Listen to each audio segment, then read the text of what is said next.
Cuba's been sitting here for, what, 55 years now? Half an hour away. Basically giving the biggest superpower in the world the stiff middle finger. 50-plus years of animosity, embargo, rationing, and Fidel Castro is still hanging on. But recently, there are powerful indications that everything is about to change. We are at Jaimanita, a little fishing town. This place is called Casa Santi, owned by two brothers that go out and fish every morning, bring fresh seafood. Okay, humble fishing village, traditional fishing family. Yes. We're about to eat sushi. What's going on in this country, man? Things are changing, Anthony. What can I say?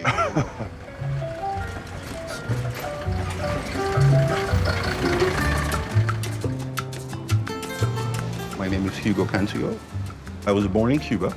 I was in one of Cuba's most prominent schools. When I made a joke about President Fidel Castro, I was a teenager, and the kid that slept on the bunk bed on top of me recorded that conversation, and I was expelled from school.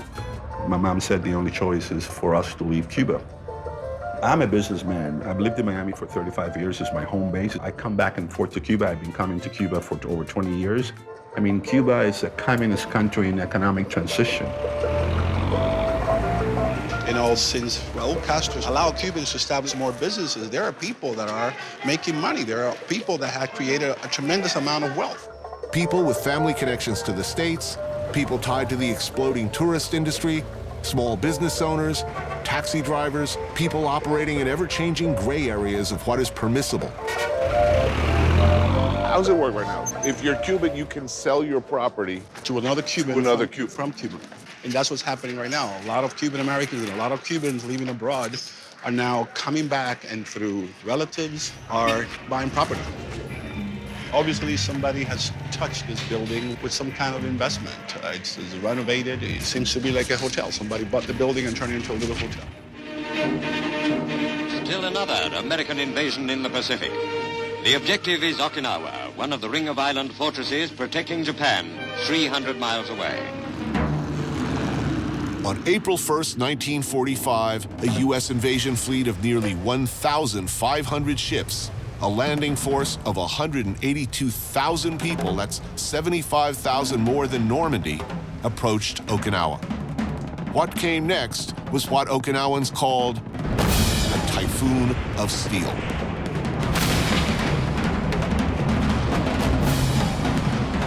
Having island hopped across the Pacific, Allied forces saw Okinawa as a key base for fleet anchorage, troop staging, and air operations for the final push into the Japanese mainland and victory.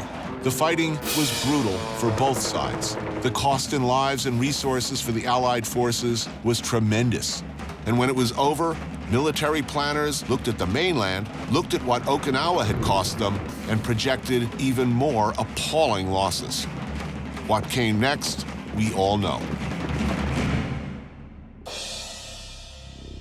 What is not widely known is that more people died during the Battle of Okinawa than all those killed during the atomic bombings of Hiroshima and Nagasaki.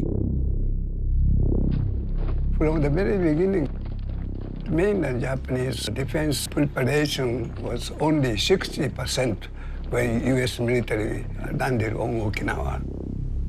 Right. So that they had to keep the U.S. military forces as long as possible in Okinawa so that they could prepare defense to protect mainland Japan, you know. So ever since that Battle of Okinawa, Okinawan people say we were sort of, what do you call it? Sacrifice?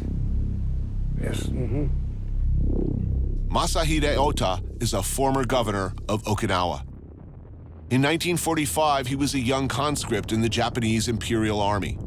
He fought hard and bravely against the Allies until he saw Japanese soldiers murdering Okinawans for food and water, and his faith melted away. Getoan is a private home turned restaurant, serving very traditional Okinawan dishes. In honor of their outspoken former governor, the restaurant has prepared a dish typically served to royals and VIPs in what was once the Ryukyu Kingdom. It's called tundabun, after the lacquered dish the multi-bite-sized portions are presented in. That's it.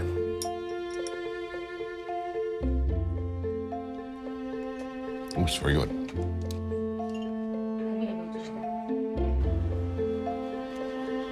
There's some squid. Swordfish wrapped in seaweed and simmered in stock and fermented sake. Dried sea snake wrapped in kombu and slow simmered. I mean, the narrative you're hearing from a lot of people here now is the evil techies are coming, driving up rents, pushing out the mom and pop, restaurants. Well, that's kind of a true thing. That's actually... So it's the people everyone hates is Google now, right? Google and Twitter and... They're really hated. Yeah. I mean, by certain people. Right. And of course, like, outside of San Francisco, it's like they're heroes, you know, they changed the world. But Yeah, we like them fine. yeah, I Google things. It's legitimate. Yes, I Google things too. I do, it happens, right? But look, Excuse me. I mean, go Google, they have their own buses, which is so apparently a bone of contention for people. Well, it is, yeah. I mean, the buses Why? are... Is it in? I mean, I do know. I mean, apparently, like, if you work at Google or at Twitter, I mean, lunch is like, freshly made frittatas and, there's some Italian housewife making burrata for you. There's someone making kale smoothies, and I don't have any problem with it at all. I don't really either. No? I genuinely don't have a problem with that stuff at all. I think the only point about, like, the way a city is changing is you don't just want to screw up what's cool about it. Right. Like, the city has a personality. It feels like kind of a seedy, old school American city, Do you just want to do the same everywhere you go? I mean, I think the San Francisco we're in right now is a pretty nice city.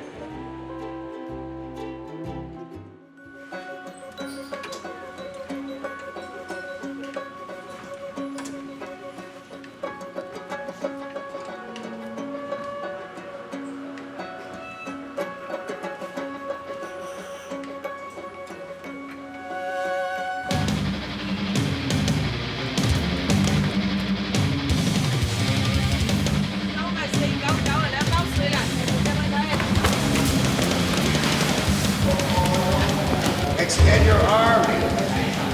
Your other arm.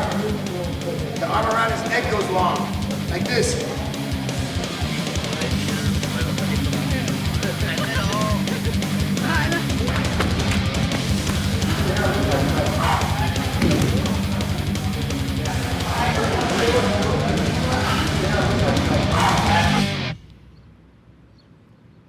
Did you see the vacant lot across the street?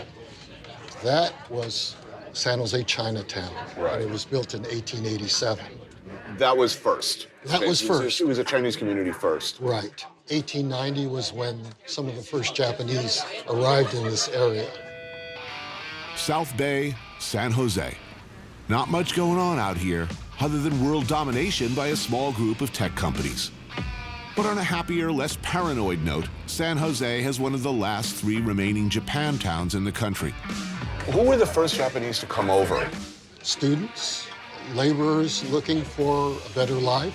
In traditional Japanese families, the first son inherited everything. Mm-hmm. So generally, it was the second son who would get nothing, Right. who would come over. And when the first Japanese came here, one of the places they would stay at would be Chinatown, because you would have an Asian community. Mm-hmm. They would be able to find food that was similar to Japanese food, and kind of there'd be a camaraderie. Oh, Thank you. Thank you. Kurt Fukuda grew up in the area, and his family, like thousands of other Japanese Americans, were interned in camps during World War II. In the beginning of the 20th century, there was a lot of anti-Asian prejudice. There are too many. They're Right. taking our jobs and the usual. Some of them are buying our land. Things got really bad for the Japanese, of course, after Pearl Harbor. Yes. It was an internment program. So they had a list of all the names. Right. Kids, too. Yes. Everything. Children, too. They all had to go walking to the train station in downtown San Jose. My mother did say that At the beginning, before they were put in the camps, they were brought to assembly centers while the camps were being built. And their assembly center was the race track at Santa Anita. So she said they were actually sleeping in horse stalls. What happened to their property? Some of the people found Caucasian friends to look over the property while they were gone. Some of the Japanese actually dug holes and buried the possessions, hoping that if they come back, They could dig it up. they can dig it up. Yes. Oh, wow. Yeah. Man, that brown gravy. Yes. It's sort of a hybrid of American dishes, but with Japanese ingredients. Yes. This is your typical Japantown restaurant food. I think some of the heartbreak of the internment is that this was really pure Americana. Okay, the faces were Asian, but the businesses and the feel was, it was Mayberry. Right. You know? And this was a Japanese-American community Right. with an emphasis on American. The Japanese are actually a minority in this community now.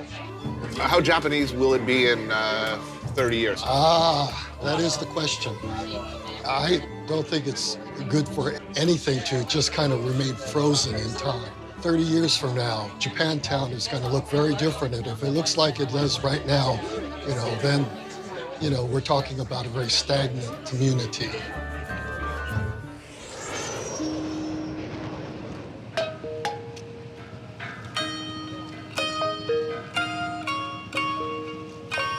After a 2-hour flight from Kuala Lumpur, I land in Borneo, third largest island in the world, divided between Malaysia, Brunei, and Indonesia. Kuching, capital of the Malaysian Sarawak. It's a sleepy city with a colorful 19th century boys' adventure story history. Pirates, headhunters, opportunists, the former domain of Sir James Brooke, an Englishman who came to be known as the White Raja. For a century, generations of the Brooke family ruled Sarawak as an independent kingdom. They created their own army, the Sarawak Rangers, who also acted as the Raja's personal guard.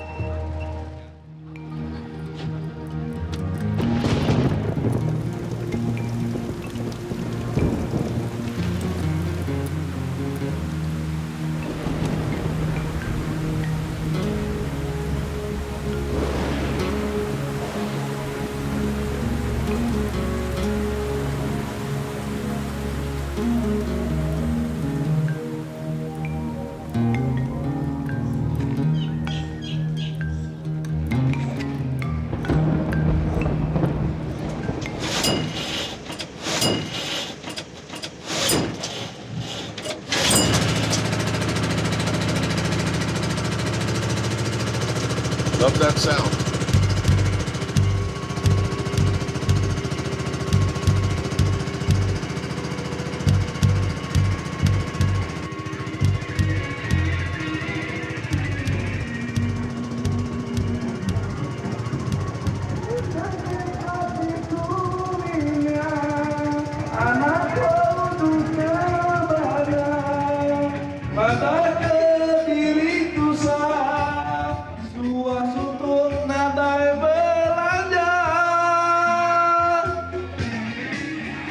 Before heading out to the Longhouse, I'm meeting Kuching native Alex Wong at a dockside karaoke joint on the Malay side of town. Now, what's up with the karaoke here? I mean, it's popular everywhere, but this is alcohol-free karaoke. Yes. In my experience, you gotta be really dumb to do karaoke, but here apparently not. No, it's the spirit, our people here, they can party anytime.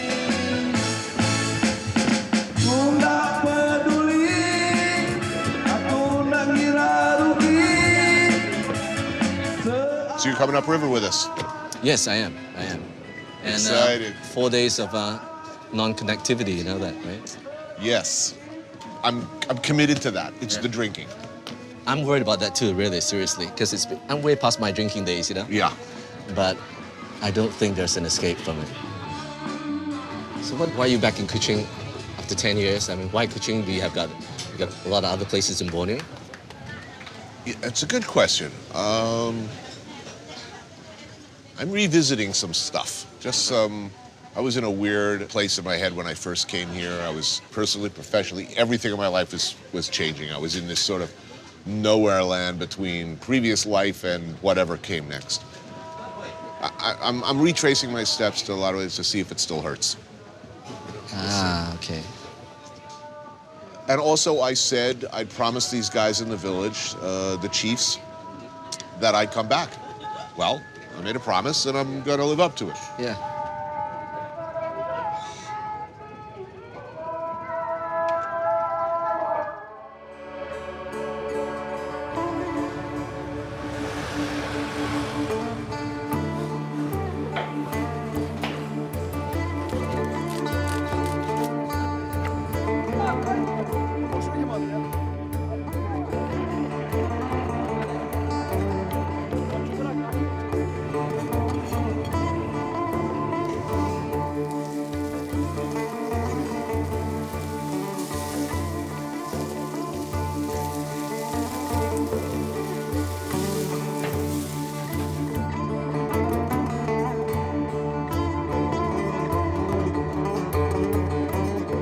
We are at the very tip of Istanbul, next to the Black Sea. So the ships that are going by here, they're basically going to Russia. I meet an old friend, Esra, for my first meal back in country. I know you like your fish with the head and the tail. So this is perfect. I ordered some rakı. Oh, that's makes me so happy. Yes, which is our national drink. It is aniseed and... I am familiar with this drink, all too familiar. Okay. Cheers. Welcome back. So, since I last saw you, which was 2009. 2009, wow, a long time ago. So Istanbul looks a little different than last time I was here. It looks a little more like every other city. Yeah. Well, construction. There seems to be a lot of that going on. Yes. Your president likes to build stuff. He likes to pour Because it keeps concrete. the economy going.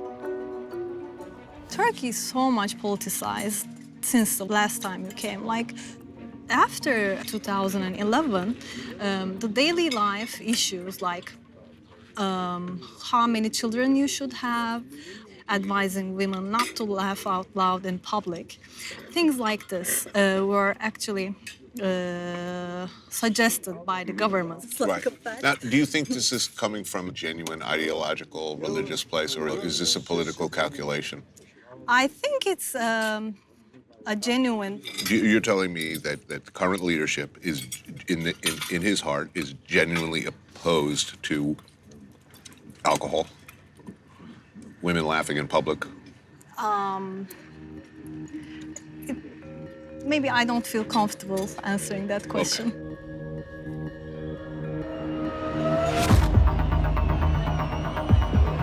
Turkey's most famous politician, Recep Tayyip Erdogan.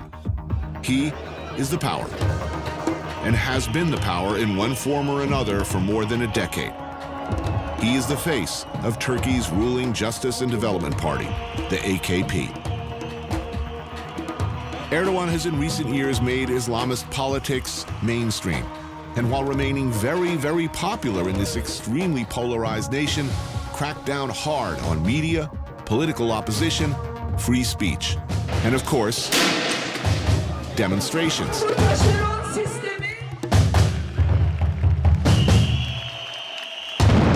2013, the almost revolution in Turkey happened. A protest to contest the proposed demolition of Istanbul's Gezi Park resulted in a brutal crackdown by the police. In response, ordinary Turks, unconnected by any particular ideology, poured into the streets. With the whole world watching on social media, they too were met with force. In the end, Erdogan remained firmly in control, and there were repercussions for many who had supported the protest. From that point on, media, social media, even open discussion of issues or events became treated as hostile acts by foreign enemies.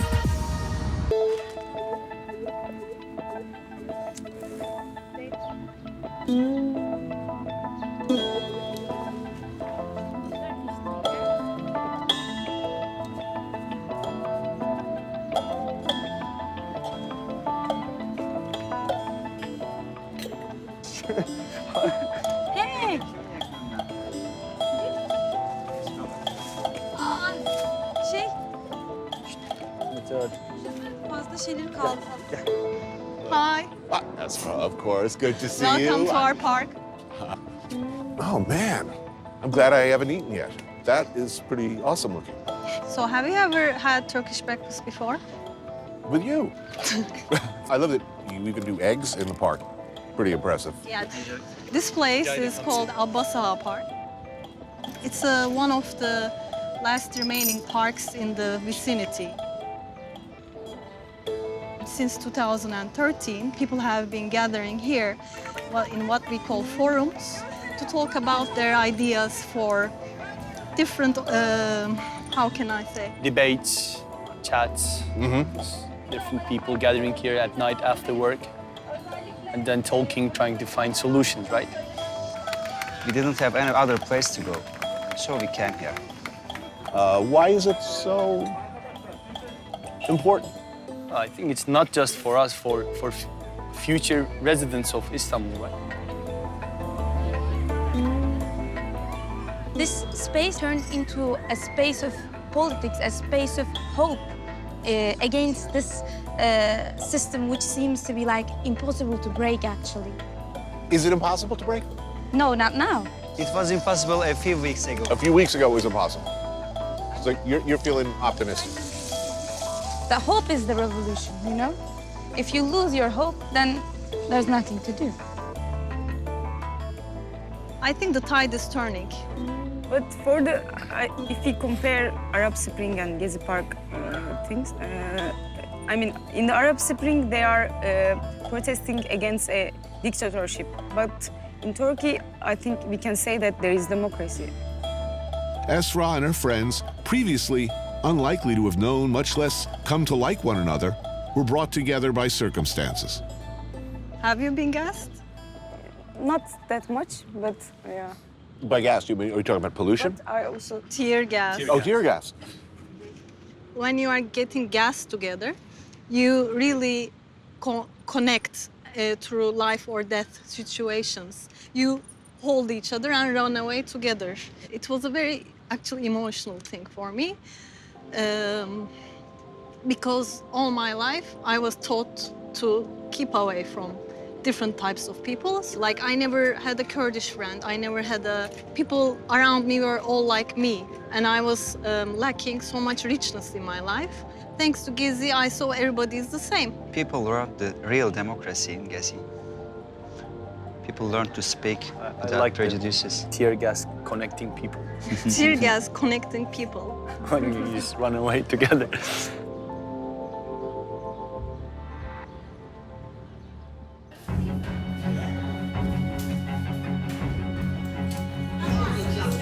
Democracy is always a fragile thing. 92 years ago, modern Turkey was assembled from the fragments of the Ottoman Empire. It has always struggled to find a balance between those in power and the consent of its widely diverse population. Since the filming of this episode, Turkey's newly elected parliament failed to form a coalition, and President Erdogan quickly called for new elections.